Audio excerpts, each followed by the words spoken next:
Hello, I'm Luana Bradford, and I'm excited because we have a very special guest, none other than Dr. Joel D. Smith. And we're going to talk about his new book, People, Purpose, and Perseverance, Love Selflessly, Live Boldly. Dr. Joel D. Smith is a former aviator, military leader over 30 plus years in both lanes, and his passion for leadership has helped shape many leaders around the world. He is also the author of the award-winning book and Amazon bestseller, The Leadership Advantage, and he is a Presidential Lifetime Achievement Award winner. So we'll be back in just a moment with none other than Dr. Joel D. Smith.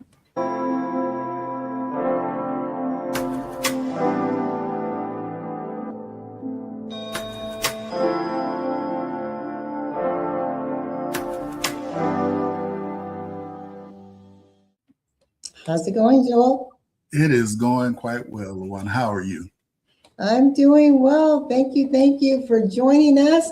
Congratulations on your new book. Well, thank you so very much. I appreciate it. People, Purpose, and Perseverance, Love Selflessly, and Lead Boldly. Yes. That's a mouthful. But it is well packaged, and it is a driving force behind what I do. Speaking of driving force, if you can tell us, because you have your book from, I guess, almost 2 years ago, The Leadership Advantage. Yes. Is this something that is can be coupled with that, or is it a totally different perspective when you're thinking about leadership? It is absolutely meant to be coupled with, and we tried to include a little bit more data with this one, some Gallup polls and some things from the Surgeon General as we went forth with this book. I love that. I loved reading the Leadership Advantage and the whole scenario around the wolf pack, right? So we go from that, which it just, to me, just talks about the power of the wolf, the insightfulness of the wolf, the entire characteristics and how you can embody that as a leader. But this one now adds an element of, and not that doesn't, but really causes us to look at ourselves from a emotional intelligence standpoint, and how we relate from an empathy standpoint, looking at engagement, motivation, and as you said here, loving selfishly and leading boldly. Yes. So if you watch a wolves ever, they're very loving community, all the way from the breeding pair all the way down to this year's current cubs. Everybody is real loving when they're at relaxation or they're at play. But when it's time for business, they're strategic. Everybody has a role to play in the hunt or in the survival of the pack itself. In the first one, I used the analogy from Rudyard Kipling, the strength of the pack is the wolf, the strength of the wolf is the pack. We expounded upon it a little bit more in this one, in that we went away from the alpha and into what scientists are now calling the breeding pair. The breeding pair? The breeding pair. Okay, let's educate our audience. Or you think of any pack animals, there is that alpha and that alpha female, the breeding pair as it was. They are the only ones truly authorized to go forth in breeding in the hierarchy. That male is the one that is allowed to breed with all the other females, so on and so forth. But everyone in that community has a responsibility to raise the cubs, to protect the cubs, and in short, protect the pack as the pack grows and continues to move forward. So based on that, and to our listening audience, this is, even though we're giving the scientific definition and application as it relates to the animal kingdom, this is not from a chauvinistic lens. I mean, we're just being able to translate that. And you mentioned the pairing, so they're the breeding pair to raise the cubs. So let's give me an example of how would that work in, let's say, corporate America. Same concepts. You have your COO, your CFO, your CEO, all these different O's, as it were, all these different 3-letter identifiers, each one of them playing an intricate part in the interweavings of that organization. As you come down from there, you have your mid-level managers, you have your team leads and so on, section leads and so on and so forth. Each one plays an intricate part in the overarching family unit. And I say family unit as though it is a corporation or a business in and of itself, it's still a family unit. Because the one thing about family units is others can pick up on the love within the family. As a human, we are all subject to failure. And as a leader, you have failed many times before you reach the plateau. Are you vulnerable enough and authentic enough to say, I have failed, but I learned from my failures and I continue to go forward and I continue to grow. In short, I had a purpose and I persevered through this adverse moment and I continued on. Let's unpackage that for a moment, if we may. So you're right. We need to look at each other as, human to human and not human to cog in the wheel. And in this environment, we're in a disruptive environment. It's not time. This is the lane. Things are happening at a rapid pace. And do you see leadership having to make those really hard, fast decisions where they may not have as much latitude as they did, let's say 3 years ago, 5 years ago, to get all the input and the buy-in because things are happening so quickly when you're looking at just the evolution of business? And in that change is opportunity. As you know, any organization, when is the time that you need leadership? It's not when it is going well. It's not when things are running like clockwork. You need your leadership when there's chaos. We expect our leaders to navigate and help us move through the chaos when it occurs. So my leadership and the leadership of any organization, whether it's from the C-suite and the CEO's office, all the way down to that one section lead that just has 2 people, your leadership is incumbent upon your ability to help your people navigate challenges. We're in a world of AI, and AI is coming through rapidly and quickly. The one thing AI cannot do currently is feel. We can teach it to do a whole lot of things, but as a leader, can I come down and take the pulse of my teams? Do I come out of my ivory palace long enough to say, hey, how did you arrive today? Not meaning how did you get there via transportation, bus, car, taxi, whatever it is, but how did you arrive mentally, emotionally? Do I notice those things that seem to be challenging to you? What can I do to remove one obstacle for you this week to help you do your job? Those types of things is what I mean when I say we need to be wary of all the fast paces taking there. And we need to be able to use those 2 most powerful letters in the alphabet. You know what they are? They're neighbors. They're the N and the O. And sometimes we have to simply say no. No, we're not doing that right now. We're not there. I don't want to have everybody pulled 4 ways from Sunday. I need them focused on this. And it's okay to have multiple focuses, but you have to manage that for your teams and your organization. Now, what you're talking about obviously is, leading with empathy. We've all heard about servant leadership, but we know when it's crises or when it's rapid change, stress is at an all-time high. And so our decision-making ability, or realizing that maybe I need to take time and ask someone, as you said, how did they arrive? It's not the focus. You've got the board of directors breathing down your neck. You're concerned about mergers, possible takeovers, maybe getting word that the bottom line isn't what it needed to be, and you're going to have to lay off 15% of your staff. And I think a lot of individuals in leadership are saying, I hear you, Joel, but I don't have time for that. It's called self-awareness. I'm not a superhero. I don't have on a super cape. And the one thing about being human is the human body is a computer in and of itself. And the one thing about all computers that we've learned on many occasions, at some point in time, if they're not taken care of, if they're not provided updates, if they're not provided software firewalls to protect them, if we don't have antivirusware, just like those computers, your body will shut down. Now, when I say reach out and touch your people and go down and ask, I'm not saying that the CEO needs to go down into the teams or into the sections and find out all the things that's going on. That's what I have team leads for.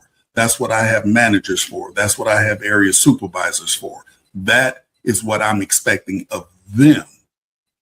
But we don't wait until it's crisis time before we do these types of things. When we love selflessly and we give them that love, we get effort that normally we wouldn't get. We get that discretionary effort that they're willing to do because they feel like they're noticed. They feel like they're being nourished. They're provided a purpose, and they are able to navigate and understand this is how we deal with conflict. This is how we deal with emergence that we're not prepared for. It's not a surprise. Right. If that makes sense. No, it does. And I think one example that I love is here in the U.S., the unfortunate tragedy of 9/11. And the one image that I think is seared in everyone's mind who was around then is when President Bush went down to ground zero and he was talking to the people. And I don't even know if people realize by him doing that and being in where you just had this catastrophe, and you're thinking about all the jet fuel and everything else, all the toxins in the air, that he went down there to just sometimes in emergencies and crises, people want to see the leader, right? They don't want you to defer certain things. They need to see you. It may not be a long time. Why is that so important? What does it do to us as we're going through difficult times? And it could be a merger, and people want to just see the CEO do a walkabout, meet him in the cafeteria or something as tragic as a 9/11. Why is it so important for us to actually lay eyes on the top leader? For example, and I like to use this a lot. I had a military leader, general officer that I was working for, and the difference between him and his predecessor was light years. And again, this is not to say that you have to be down there at every time something happens, every childbirth, every surgery, every injury, every catastrophe. But for your immediate people and those underneath them, it is often good enough to say, okay, we're going to take once a month and we're going to take 2-3 hours and we're going to walk around in this section of our organization and just ask, how's it going? What do you need to be more efficient at your job? What obstacle can I remove for you this week? And put a timeline to it, put a name to it, put a responsible party and or individual to it. Something that's going to give them the ability to say, hey, I'm noticed, I'm being nourished, and I'm willing to go the extra when I don't necessarily have it. The second thing he did is I had surgery and I was on convalescent leave. I was home recovering. He sent a card. And you've seen the typical company cards that's got the typewritten message and the stamp on it that pretends to be the signature. What was different about this one is that he took the time out, whether it was 2-3 minutes or 5 minutes. He gave me a handwritten note, which says he was personally invested in my mind, in me as his troop, as somebody that was on his leadership team. He took the time out to just notice me, understood where I was, and said, the team has got your back. That's kind of what I saw when President Bush went down there. It's basically the team. I've got your back. You are not forgotten. Everything that you're doing at this moment is being noticed. It's appreciated. And we're going to do whatever we can and give you all the resources that we can to support you in this effort. I love that. There's a kind of leadership that doesn't shout, doesn't chase the spotlight, yet changes everything. Purpose-driven leadership is that quiet power. It's what separates those who simply manage results from those who leave a legacy. Dr. Joel D. Smith learned this not in a boardroom, but in the cockpit, where every decision carried weight far beyond the mission. In military aviation, purpose isn't a slogan, it's a lifeline. Pilots fly with a clear why: protect lives, honor the team, fulfill the mission. That clarity creates calm in chaos, courage under pressure, and trust that holds when everything's on the line. In business, the same holds true. When your actions align with a deeper purpose, your people feel it. Tough calls become values in motion, not just numbers on a spreadsheet. Strategy stops being abstract and turns into a story your team can believe in and sacrifice for. The quiet power of purpose doesn't rush. It listens. It considers collateral impact. It asks, who am I becoming as I lead? Because soulful leadership isn't only about winning. It's about how you win and who you bring with you. Lead with purpose. Let your actions speak.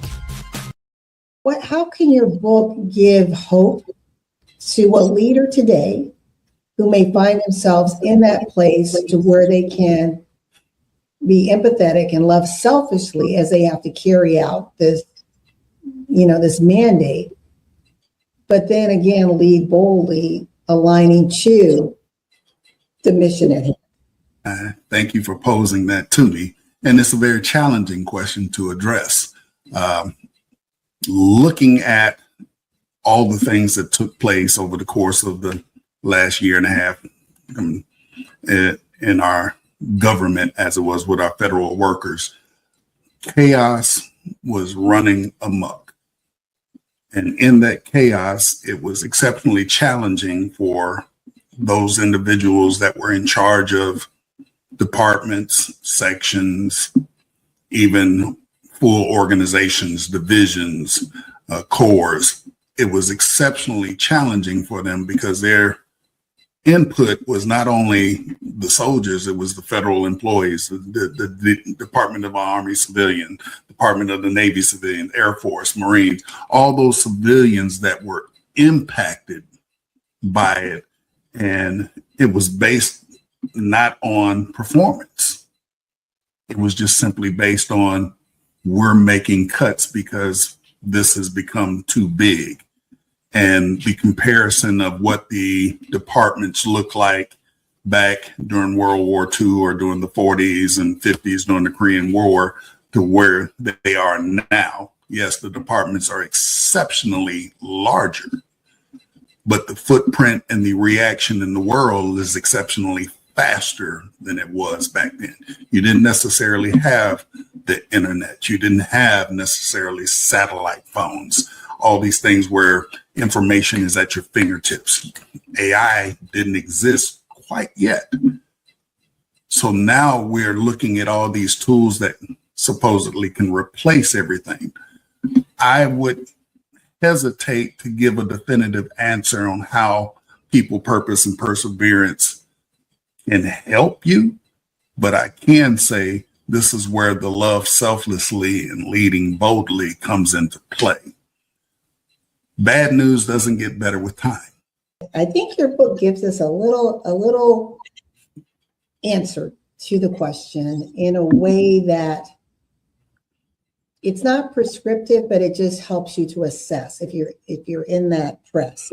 And you said here, love's 3 verbs at work. In the boardroom, love shows up as radical respect, listening until others feel heard, not just until you have a calculated reply.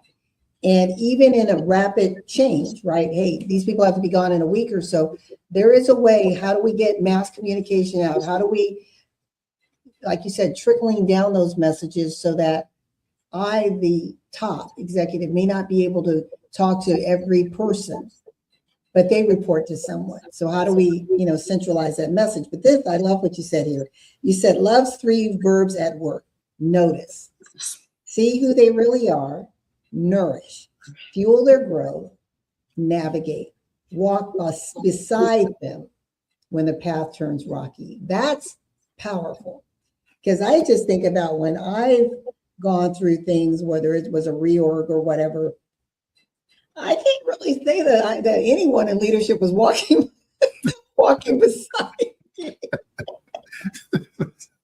They may only be able to go so far, but that does say something that, this isn't me. I in trying to help you to adapt quickly to this change, because people went from being comfortable in their jobs, secure in their jobs, if you will, for however you can be secure in this day and age, to just overnight. In fact, I met a person, both he and his wife were federal employees, and both of them were hit the same day. And they had 2 young children, and she was pregnant with a 3rd. And I thought, wow. Yeah. Yeah. And I've had countless folks that reached out to me that kind of similar circumstances, but some that were even worse. They were going through medical emergency concerns, where now I forgot about that. That's huge. Now all of a sudden you're losing the capability to care for yourself, and you're making those life-altering decisions that you hear a lot of comedians and other folks say, but it's real. Do I put gas in my car? Do I eat?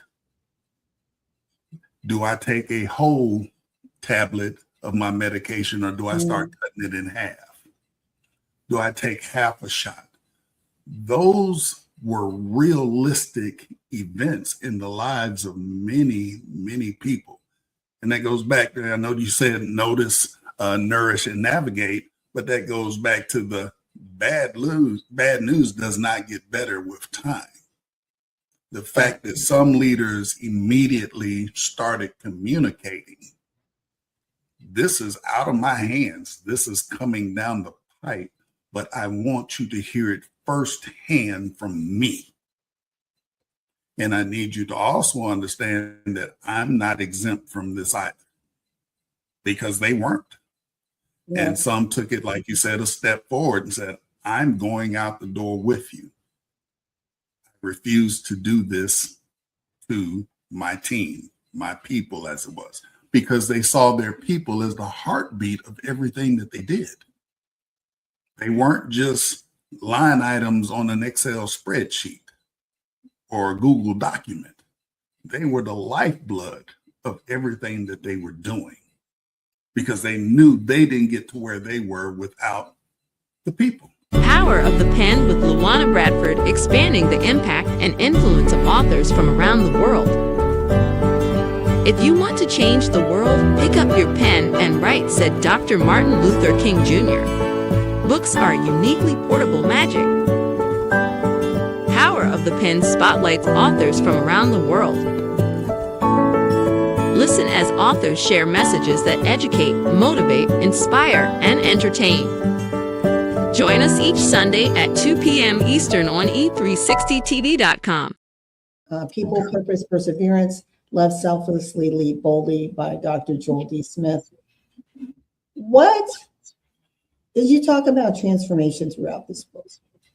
And what one strategy do you believe that you communicate and translate in this book that's very different from what the masses are saying in leadership related communication? Is there something, obviously you're using the wolf analogy, but what strategy do you think might be something new and transformative for this day and age? in my opinion, there's truly nothing new under the sun. It all comes full circle. There was a time when these things were taking place. We just didn't call them transformation. We didn't call it authoritative. We didn't call it vindictiveness, but it has always been there. How you lead, who you lead, why you lead is what really changes us. Am I an authoritarian? Am I a person that is dictatorial? It's my way or the highway. I don't take anything else in. Am I that type of leader that just gives a vote to the masses and I refuse to make a decision and we're going to make a collaborative decision? Am I one that's transformative, that it couples and espouses a whole bunch of different leadership techniques? You have to decide how you move forward. In people, purpose, and perseverance, I've given a whole bunch of things from emotional safety, environmental safety, to what is and what it is not, to, as you mentioned, the 3 N's, the notice, the nourish, the navigate. These are tools that are not necessarily new. They've always been there. It's just I'm bringing them back to light full circle, as it were. But everything comes around full circle. It's just when it comes back around, we've added some new nuances to it. We've added a couple of new tweaks and twists to make it better. So the question is not so much as what can I derive from people, purpose, and perseverance, but what can I add to it? What can you as a leader add to it that is going to be beneficial to your organizations? When I was reading it, I didn't see it solely as this, I'm just flipping through and doing an end-to-end business read. I saw it as where there are tools and tactics there that I can apply. And as you said, it allows me to look at these principles and strategies and then set them in my world. And then how do I respond to this? And that is what I think creates that freshness and relatability to those who are in this dance with you. Yes. You're very gifted in taking the complex and simplifying it in a way that is very much needed in this time of chaos. People need those easy to read sound bites that, like, I can take pieces of this book and apply it. I don't have to be strapped with, oh my gosh, if I don't apply all of these things at once, then there's not going to be success. You're showing, I think there's success principles along the way in this book, and that I think is your gifting. I love what I find very unique, in my opinion, is your application of the wolf. I think that's a signature for you. And I see this as a read that even, let's say if you're building young leaders, and I'm talking about those in high school, right? What is it? Like Different Business Leadership Academy, Future Business Leaders of America, that they can take this and really get it, right? Because it's like something they can see. It's got this really new appeal to it. When you're talking about, the wolf. I mean, I even see in my head, Joel, I see anime overlaid with this. I really do. Like, I don't know, you might have something really big here, video games or something. Yeah. Yeah, you never know. But again, one thing, when I talk to high school students, especially and young freshman college students, Colin Powell had 13 rules that he wrote down that he kept. But the one that I give them immediately is one that I think should be taught very early on in life. And that is, avoid having your ego so close to your position that if your position fails, your ego goes with it. Mm. And I always thought that was quite powerful because he did an interview when he was Secretary of State. I don't know if it was CNN or who it was, but he did an interview. A young lady asked him a question about leadership, and he recounted a story of when he was at his basic course at Fort Benning, Georgia, as a young infantry officer. And as they were talking about leadership, he had a NCO share with him and say, "Lieutenant, you know you're a good leader when people follow you, if only out of curiosity." That was so powerful. They just follow you only out of curiosity. So what he was basically saying as he continued on in that is, if you're hungry, you can't appear hungry. If you're cold, you can't appear cold. If you're scared, you can't appear scared, because somebody and everybody is watching. And they're looking to see what the leader is going to do next. Hey guys, we need to take this corner. We need to take this hill. We need to move through this tunnel. Yes, there's been times where every one of us have been scared about something, but we persevered through it. And a lot of times that perseverance is a lesson that we don't capture.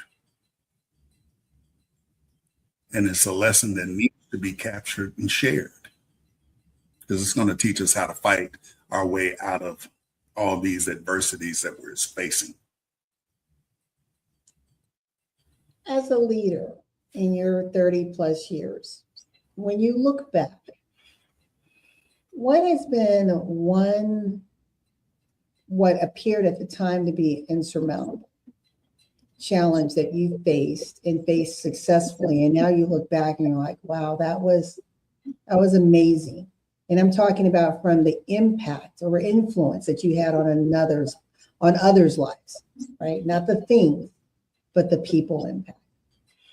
I was stationed in Germany, and at this time I was the standardization officer and master gunner for the organization.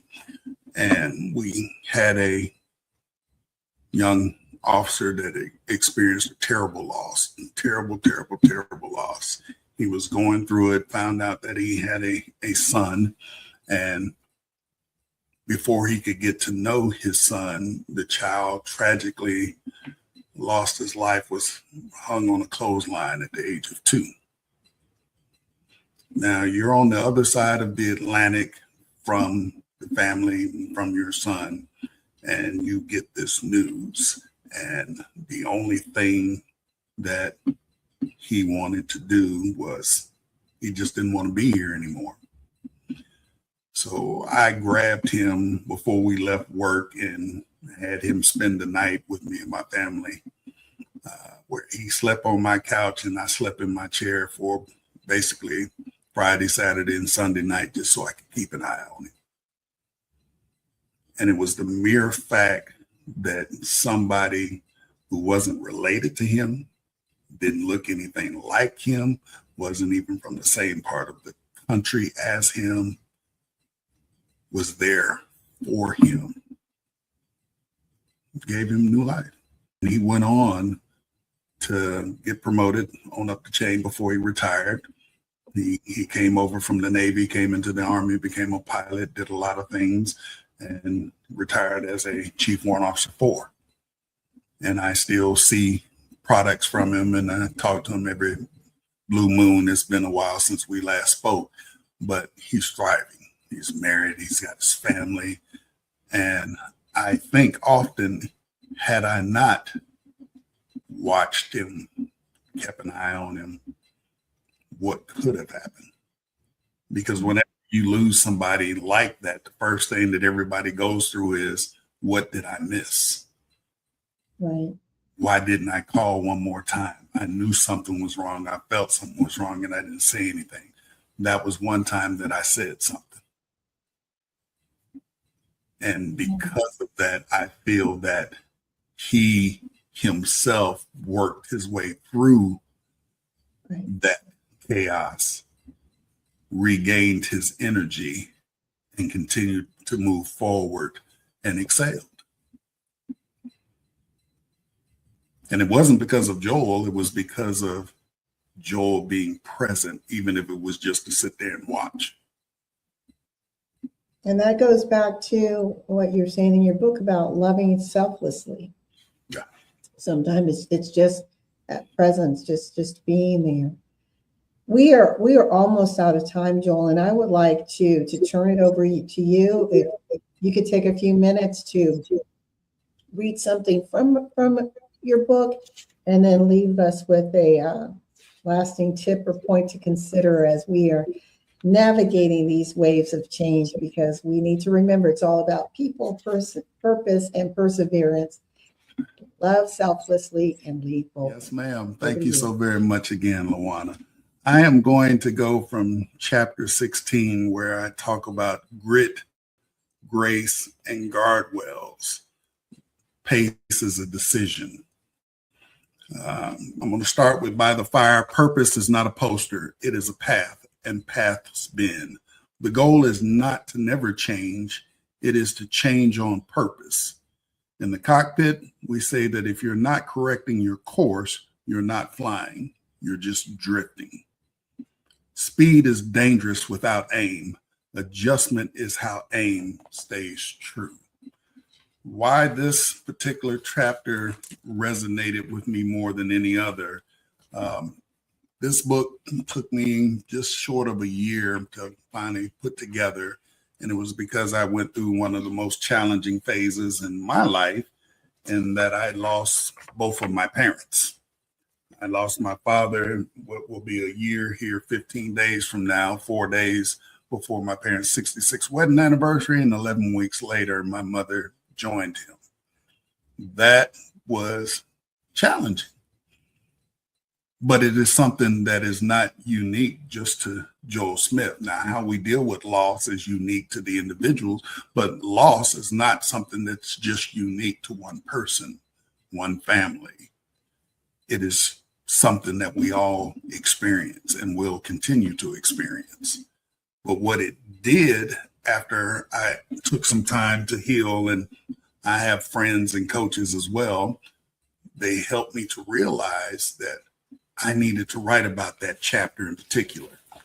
And I'm going to read 2 quick paragraphs from you. Over the last 3 years, my family has been in what we call deep snow. And you'll see that in the wolf analogy, what that means to be in deep snow. We started out caring and watching over 6 senior citizens and my younger sister, who was facing a terminal diagnosis, following the loss of my wife's godfather and my sister in June 2023. February 2024 brought about the unthinkable tragedy of losing our youngest granddaughter to sudden infant death syndrome, SIDS. By 2025, the snowfall became a full blizzard. I lost my first cousin in a horrific car accident. Then the bottom was pulled out from underneath my feet. I lost both of my parents within a span of just 10 weeks. In this kind of terrain, formation follows conditions, not egos. My wife and I had to rotate the lead constantly. Ignoring these human dynamics creates avoidable conflict and causes the system, whether family or team, to break down under the strain.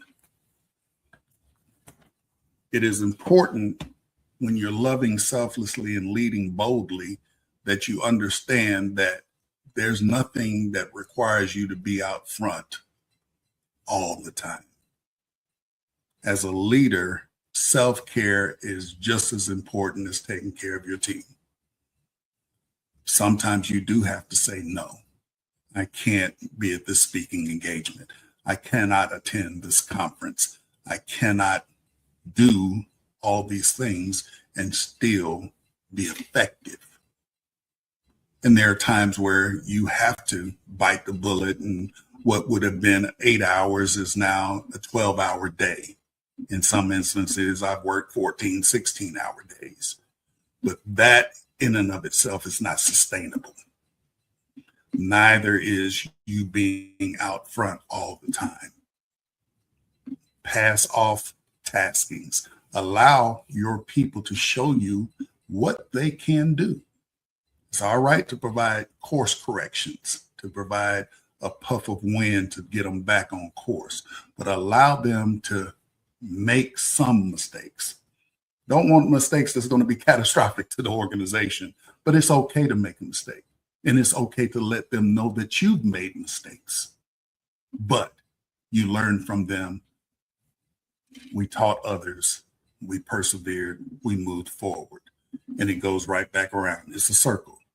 People, purpose, perseverance in Christ. Back to your people, purpose, perseverance. When you love selflessly and lead boldly, as I said earlier, you get discretionary effort that otherwise you wouldn't receive. I thank LaWanna for having me here. Please feel free to reach out and contact me, as the tape has there. You can go to my website, thejoelsmith.com, or contact Joel at j225ventures.com. Thank you.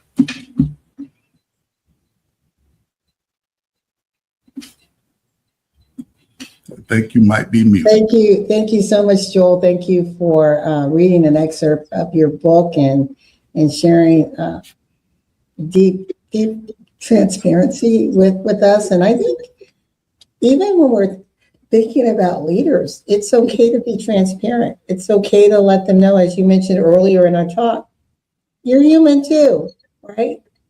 You go through it, and sometimes it's strengthening when people know that they're not alone, that someone really gets whatever the struggle may be. So again, thank you so very much. I encourage you all to definitely go and get on Amazon, go visit his website, reach out to Joel D. Smith Dr. Joel D. Smith for speaking engagements, consulting.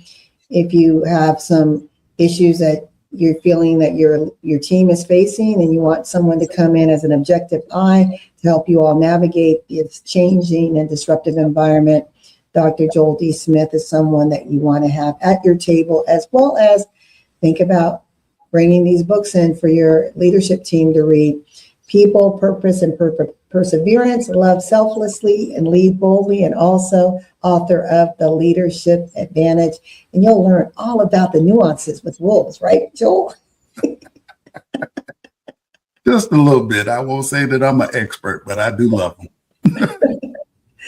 It's been so great having you on Power of the Pen, where we're talking about people, purpose, and perseverance, love selflessly, and lead boldly. Let's show the audience your book. This is available on Amazon. You can also get more information about Dr. Joel D. Smith on his website. All the contact information is below. I'm going to just let this ticker run once more so you can reach out directly to him at contact Joel at j225ventures.com. That is contact Joel at j225ventures.com. And I encourage you to get both People, Purpose, and Perseverance. Joel, why don't you go ahead and show them the Leadership Advantage? I love the cover of that book. It's all about the wolf, folks. I mean, trust me, you'll enjoy these reads. They're powerful, and they will help you to transform you and your team if you want to make a difference in this crazy, disruptive world that we're in. So, Joel, thank you so much for joining us for another edition of Power of the Pen. We look forward to more of what you have upcoming. And to our listening audience, again, pick up a pen, write or read, and expand your horizon. And remember, in life and in business, when your vision intersects with opportunity, success is inevitable. Bye for now.